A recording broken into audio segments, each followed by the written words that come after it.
So it's been around 3 years since I got circumcised, and I decided to make a quick video summarizing the pros and cons of getting circumcised. So if you're considering getting circumcised, I really highly recommend you watch this video. It's just 5 minutes and it's going to give you all the information you need about circumcision. Pro number one is that in the last 3 years I've been with quite a few girls, and I pretty much asked all of them what do they prefer more. Do they prefer circumcised or uncircumcised penis? And pretty much most of them said that they would prefer circumcised penises. The other part of them said that they wouldn't mind. So that's gonna be a plus. Now, the con here is that you're gonna lose 90% of the sensitivity, which is quite a lot if you think about it. So after 3 years, I pretty much have two feelings. Feeling number one is the feeling of warmth, when another body is touching you and you feel their body temperature. And feeling number two is the feeling of tightness. Besides this, I don't really feel that much. So if you're uncircumcised, you probably know that any small touch to the head of your penis would make you very sensitive. You'd feel every small detail in that touch. However, once you get circumcised, you're not gonna feel much.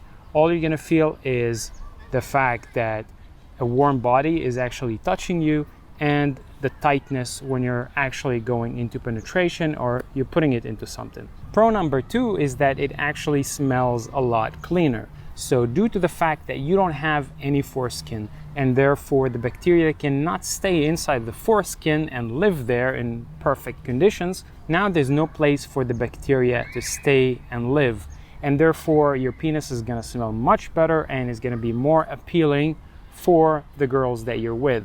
Now, the con here is, again, you're going to be losing 90% of the sensitivity.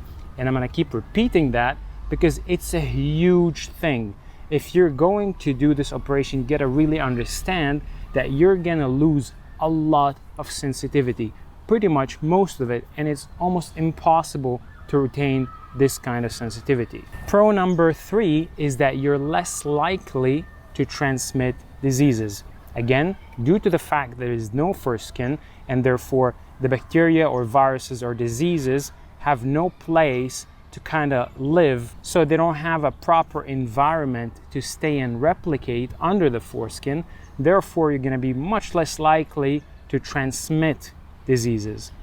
The con here is, again, with no foreskin, you're going to lose most of the sensitivity and therefore enjoy sex much less. Pro number four, and most people are not going to even realize that, but it becomes way much easier to pee standing. Now, when you don't have a foreskin, you don't have to pull something back. You don't have to pee with the foreskin and it's going to go all over the place. Now you're just going to stand and pee, which makes peeing a lot easier.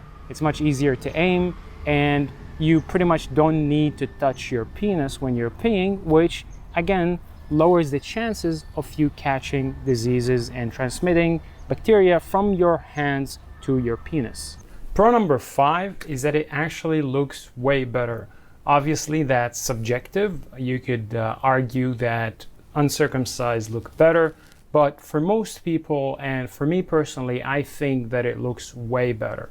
Again, the con here is that you're gonna lose 90% of your sensitivity. That is no joke. So I would never do an operation just so my dick looks a little bit better when I'm gonna lose 90% of the sensitivity and enjoy sex much less. Pro number six is that you are less susceptible for infections. Yes, so when you don't have the foreskin and you had an intercourse, let's say that the girl had some sort of infection. If you were circumcised, there is no place for this bacteria and for this virus or infection to stay under the foreskin and have more time for it to get into your body.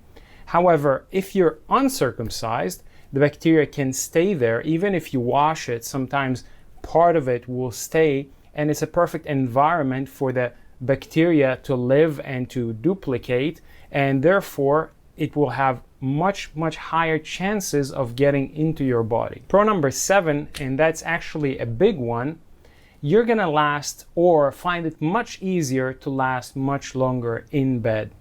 So due to the fact that you're losing 90% of the sensitivity, it's gonna be much easier for you to last longer in bed because you're not gonna feel much. And therefore, if you don't feel much, you can last longer.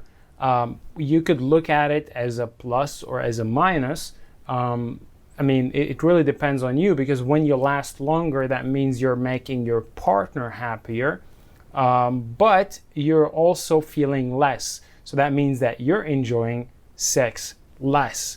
So it's really up to you if it's super important for you. If you really have a problem with premature ejaculation and you can't last more than a couple of minutes in bed, that might help you. Again, that does not guarantee, because as in previous videos, I mentioned that lasting longer in bed is at least 90% psychological. So if you can calm your mind, if you can relax and just be confident with what you're doing, you know, your chances of lasting longer are much, much higher. And again, the con here is you're losing 90% of the sensitivity. I mentioned that on purpose throughout the whole video, because before I did the operation, I had no idea that I'm gonna lose all the sensitivity. Now, just to put it in perspective, before I got circumcised, if I was with a girl and she would touch the head of my penis, or she would give me a blowjob, I would feel huge amounts of pleasure and it will feel super, super sensitive. Nowadays, if a girl touches the head of my penis, I barely feel it. I kid you not, I probably feel more if the girl would touch my finger than I would feel when she touches the head of my penis.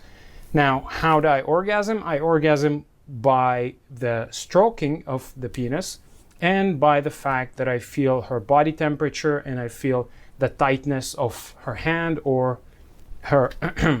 So this is the only way I'm actually enjoying sex. So did I stop enjoying sex? Obviously not. I still do enjoy sex, but I can definitely tell that I'm enjoying it much less. Over time, you're gonna lose reference to how you used to enjoy sex before. So you're not gonna be able to tell of how it felt like before you got circumcised. Now, do the pros outweigh the cons?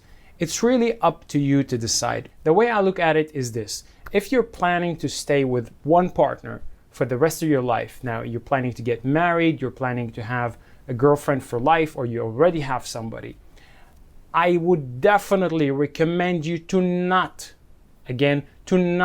get circumcised.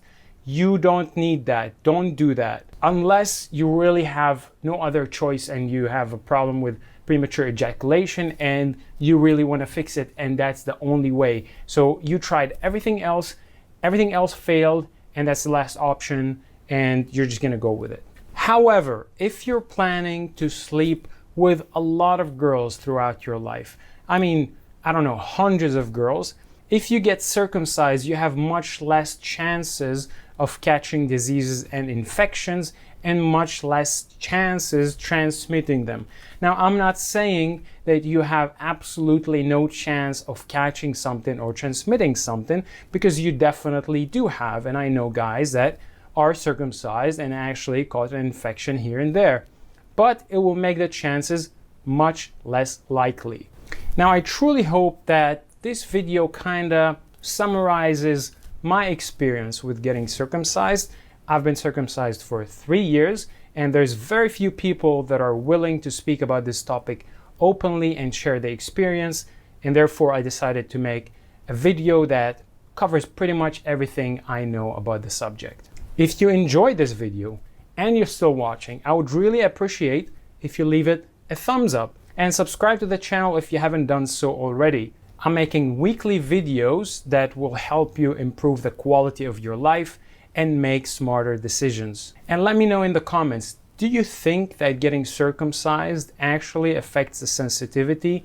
And are you considering to get circumcised? So let me know in the comments what you think. And if you have any ideas for future videos, also write them in the comments. In any ways, I'm gonna see you in the next video. Bye-bye.